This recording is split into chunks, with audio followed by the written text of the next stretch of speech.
full-time MMA? MMA. Nothing Yeah. else? My life, man, yeah. Or is this full-time MMA now? I love full-time MMA right now.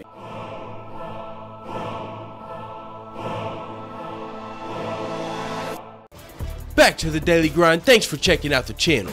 Make sure to subscribe if you're new and hook your boy up with a like if you're not a baby back bagel biting bitch boy, cause you know what time it is. It's full time. MMA.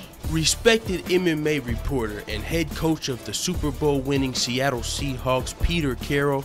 Oh wait, I mean Pete Carroll is the head coach of the Seahawks.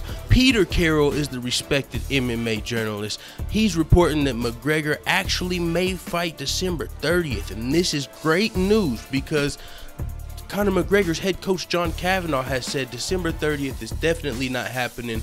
He would actually rather Conor McGregor return to MMA St. Patrick's Day versus Nate Diaz, and that would also be a huge fight. But the problem is there's an interim title fight already happening, and I don't know if we've got until December 30th for Conor McGregor to hold on to his title. So either Conor McGregor can fight the winner of the interim title fight December 30th, which his head coach said isn't happening, or he can maybe lose the title. But respected MMA reporter Peter Carroll has said Conor McGregor actually may fight December 30th on one condition. McGregor says the only way he fights December 30th is if he only has to show up for weigh-ins and then fight. And I gotta say, Dana, make it happen.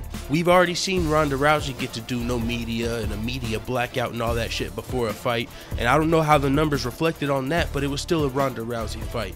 Now, she got smoked. I don't know if that's gonna happen to Conor McGregor, but I know we don't need fucking...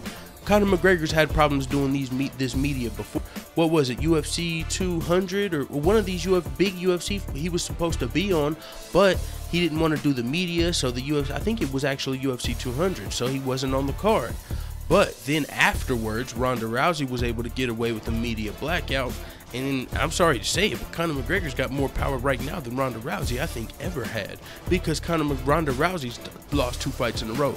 John Jones got stripped of his title due to steroids. Now Conor McGregor is the UFC's motherfucking whole kit and caboodle, their whole breadbasket, their whole star package. I mean, the whole world will watch Conor McGregor fight. There's not really any other fighter in the UFC you can say that about.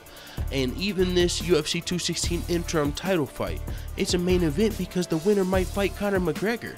I mean, I haven't seen the promotion for the fight yet, but I'm sure they're going to be advertising it as winner of this fight moves on to fight the current lightweight champion, which is, get it, boom, show the fucking Conor McGregor knocking out Eddie Alvarez, the lightweight champ. But then, so what I'm saying is fucking let it happen. I'm sure if he wins that fight versus Kevin Lee or Tony Ferguson, if he fucking knocks one of them out, he's gonna come fight Nate Diaz, and then he'll have defended a belt. Everybody can shut the fuck up. It's gonna shut everyone the fuck up if he actually fights the interim title holder. And on top of that, fucking he can still fight Nate Diaz on St. Patrick's Day. He would have to get real active, and then we probably wouldn't see Conor McGregor for a year. But think, man, that would be crazy. If McGregor does that, bro, you can shut the fuck up. He's the GOAT. Because if he fights Floyd Mayweather in August, then Kevin Lee or Tony Ferguson in December, and then Nate Diaz in March, and he's already, this motherfucker could take a year off in between every fight if he wanted to. But if he just did that for the love, hey, that's some cold shit. But we don't know if it's going to happen. Peter Carroll, I don't know much about Peter Carroll, but they do say he's a respected MMA reporter, and he's even got the little fucking check mark on Twitter, so hey, it is what it is. I don't think he's just coming out here throwing out fake news. So, if this is true, hopefully the UFC lets Conor do it. I mean, I know I'm not going to be the guy that's like, I don't want to see Conor fight if he doesn't do a press conference. Ooh, I just thought about it. That means if let's say Kevin Lee wins, or Tony Ferguson, man, well, how would the press conference is kind of big for Conor McGregor.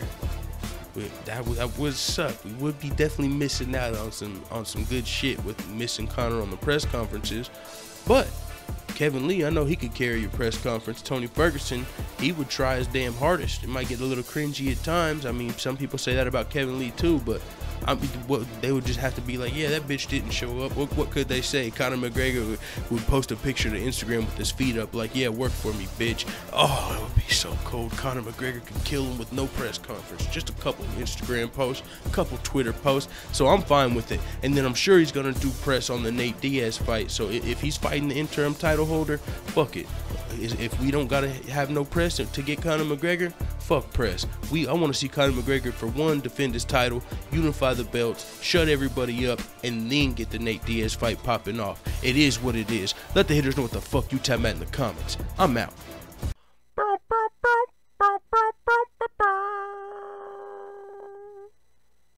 I've read so many horrible things about drinking and smoking recently that I made a new firm New Year's resolution. No more reading.